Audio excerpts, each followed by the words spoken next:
ओम श्री गणेशाय नमः। ओम श्री सरस्वतीय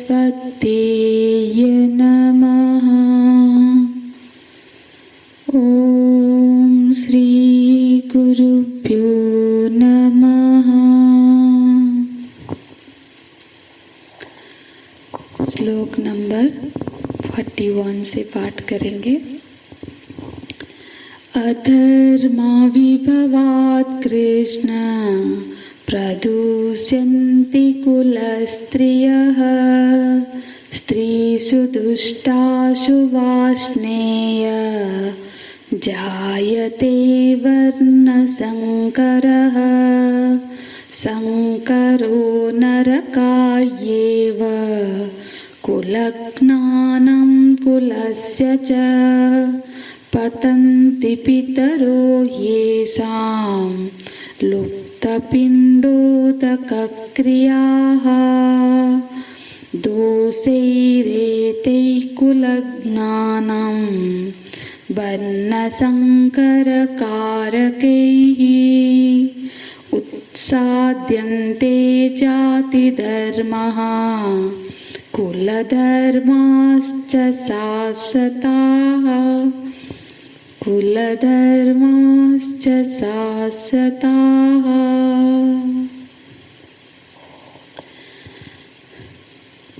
युद्ध का परिणाम क्या हो सकता है, क्या होगा, इसके बारे में अर्जुन जी विवेक कर रहे हैं, विचार कर रहे हैं। और भगवान बिल्कुल कोई भी टिप्पणी नहीं करते हैं, मानो कि बिल्कुल एकाग्रता के साथ उनके विचार को सुन रहे हैं। परिणाम कैसा होगा, तो अर्जुन जी विचार कर रहे हैं, बोलते हैं कि युद्ध का जो परिणाम होगा कि ये होगा कि कुलों का क्षय हो जाएगा, क्योंकि जो बहुत से ऐसे कुल है जिनके सारे के सारे पुरुष इस युद्ध में आए हुए हैं, और जब सभी का सभी के नाश हो जाएगा, माने उनके कुल का ही मानो कि नाश हो जाएगा। और जो समाज बना है, मुख्यतः भारतीय समाज की संरचना ऐसे हुई है जैसे कि संरचना में परिवार के रूप में है, कुल के रूप में है। असंख्य कुलों के समाहार से ही भारतीय समाज का निर्माण हुआ है। तो एक व्यक्ति के नष्ट हो जाने पर बस एक परिवार बिखरता है, पर जब एक कुल का नष्ट होता है, कुलों का नष्ट होता है, तो मानो कि पूरा समाज मानो बिखर जाएगा। इसीलिए बोलते हैं कुलक्षय कृतं दोषम, कुल का क्षय होने से जो उत्पन्न होने वाले दोष है, हमें विचार करना चाहिए, क्योंकि हम जिम्मेदार लोग हैं, क्योंकि समाज में हम श्रेष्ठ माने जाते हैं, और समाज का नाश का कारण हम कैसे बन सकते हैं। इसलिए बोलते हैं ना, अस्माभिः कथं ज्ञेयम्। तो कुल का क्षय जो होने से जो कुल, जैसे हमने पिछले कक्षा में चर्चा की थी कि परंपरा से जो चली आ रही धार्मिक मान्यताएं हैं वो लोप होने लगेंगे, वो लोप हो जाएगा। क्योंकि जीवन में या तो धर्म होगा या फिर अधर्म होगा। जीवन में धर्म भी हो और अधर्म भी हो, ऐसा नहीं हो सकता ना। आचरण के लिए तो एक तो आचरण का रूप विहित होगा या फिर निषिद्ध होगा, या फिर हम विहित आचरण कर रहे हैं, धर्म का आचरण कर रहे हैं, या फिर निषिद्ध अधर्म का आचरण कर रहे हैं। तो धर्म में नष्ट है, धर्म का नाश होने पर क्या होगा, अधर्म अभिभवति, माने अधर्म का प्रभाव बढ़ जाएगा। धर्म की मर्यादा का जो पालन करने वाले जो सारे जो पीढ़ी है, ये जो यही नहीं रहेंगे, तो फिर क्या होगा, आगे की पीढ़ी उच्छृंखल हो जाएगी। माने वो जो श्रृंखला है, वो जो चली आ रही कड़ियाँ है, श्रृंखला है, वो भंग हो जाएगा, वो टूट जाएगा। इसलिए वो सब उच्छृंखल हो जाएंगे, कोई नियम नहीं रहेगा। तो धर्मात् अभिभवत् कृष्ण बोलते हैं। 41वां श्लोक देखते हैं। अधर्म अभिभवत् कृष्ण बोलते हैं, अर्जुन जी हे कृष्ण, जब ऐसे अधर्म का उद्भव हो जाएगा तब उससे क्या होगा? अधर्म मतलब जो सब श्रृंखला टूट जाएगी, कोई सिखाने वाला नहीं होगा, कोई परंपरा को मतलब अनुशासन शासित करने वाला नहीं होगा। तो फिर जब ये श्रृंखला टूट जाएगी, अधर्म अभिभवत, अधर्म का प्रभाव बढ़ जाएगा, अधर्म का उत्पत्ति हो जाएगा। तब क्या होगा? प्रदुष्यन्ति कुल स्त्रियः, जो कुल के स्त्रियां हैं वो उच्छृंखल हो जाएंगे, उन जो मर्यादाएं लांघने लगेंगी, उन पर कोई नियंत्रण नहीं रहेगा। और मुख्यतः जो घर की माताएं होती है, स्त्री होती है, वो सारे प्रदुष्यन्ति मतलब दूषित हो जाएंगे। तो घर के सारी मर्यादाएं के केंद्र में माताएं होती है, गृहिणियां होती है। तो इसीलिए तो कहा जाता है कि घर की गृहिणी यदि दोष युक्त हो जाए, उससे दो चीजें हो जाएगी। एक तो धर्म की हानि होने लगेगी, और दूसरा है कि जो संतान है वो संस्कारहीन होने लगेंगे, संस्कार नहीं आएंगे बच्चों में। तो इसलिए धर्म का जब पालन नहीं होगा, अधर्म बढ़ेगा और स्त्रियां प्रदुष्यन्ति दूषित हो जाएंगे। देखो, जब धर्म का पालन होता है तो फिर क्या होता है? हमारे अंतःकरण शुद्ध हो जाता है। तो शुद्ध अंतःकरण होने से बुद्धि सात्विक बन जाती है, और सात्विक बुद्धि से ही क्या उचित है, क्या अनुचित है, क्या करना चाहिए, क्या नहीं करना चाहिए, ये विवेक हो पाता है। लेकिन जब अधर्म बढ़ जाता है, आचरण में अधर्म होने लगता है, तो आचरण में भी अशुद्धि आने लगती है, जिससे अंतःकरण और अशुद्ध हो जाता है। और अशुद्ध अंतःकरण होने से बुद्धि तामसी बन जाती है। और तामसी माने जो विपरीत बुद्धि, मोहग्रस्त बुद्धि। तो वो बुद्धि की जो स्त्रियां हैं वो दूषित हो जाती है, मतलब वो व्यभिचारिणी होने लगती है। वो न्याय धर्म को नहीं जानते हैं, कुछ भी अपने मन चाह करने लगते हैं, तो वो व्यभिचारिणी बन जाते हैं। इसीलिए बोलते हैं प्रद्युषन्ति कुल स्त्रियः।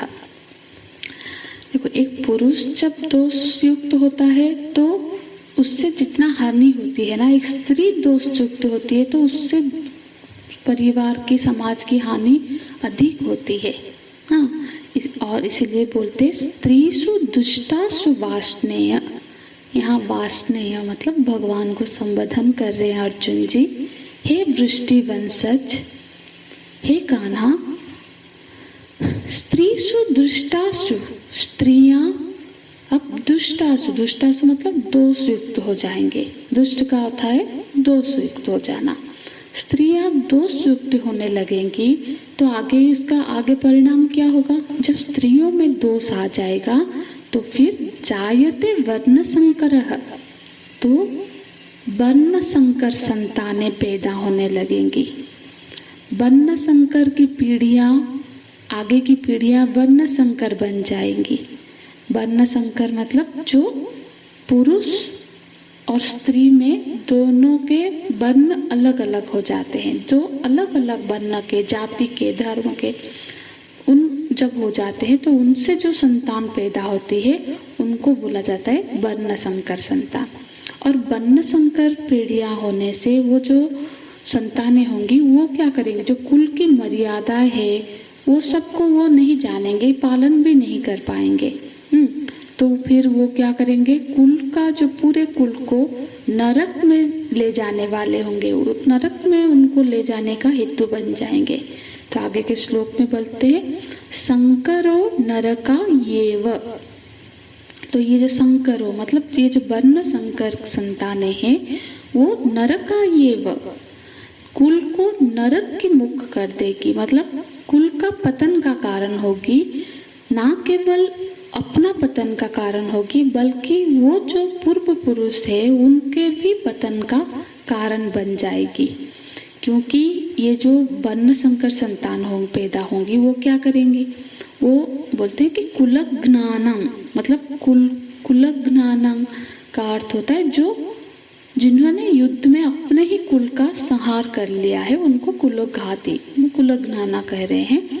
दो अर्थ है, देखो माने जिन लोगों उस कुल का हनन किया है और जिस कुल का हनन हुआ है, दोनों ही कुलज्ञाना में आएंगे।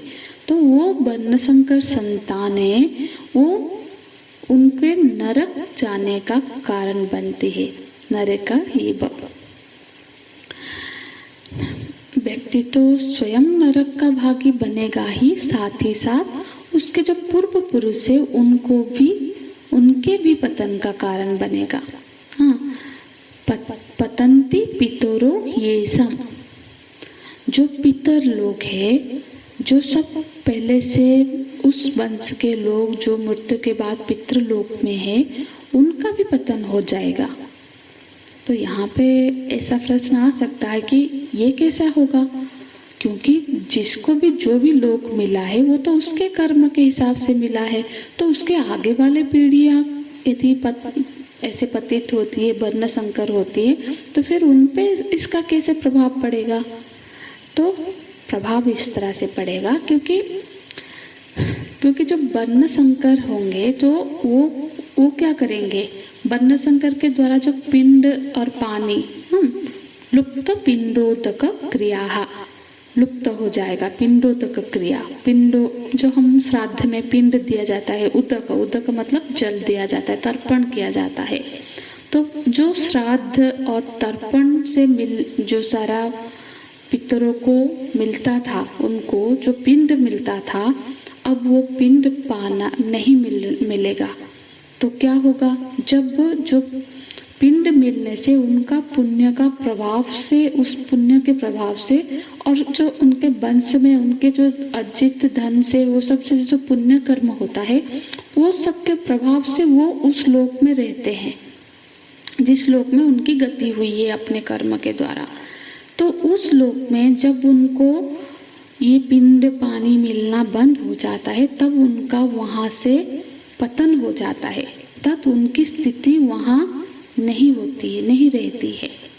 पितरों में भी दो तरह के होते, एक तो आजान पितर होते हैं और दूसरा मर्त्य पितर होते हैं।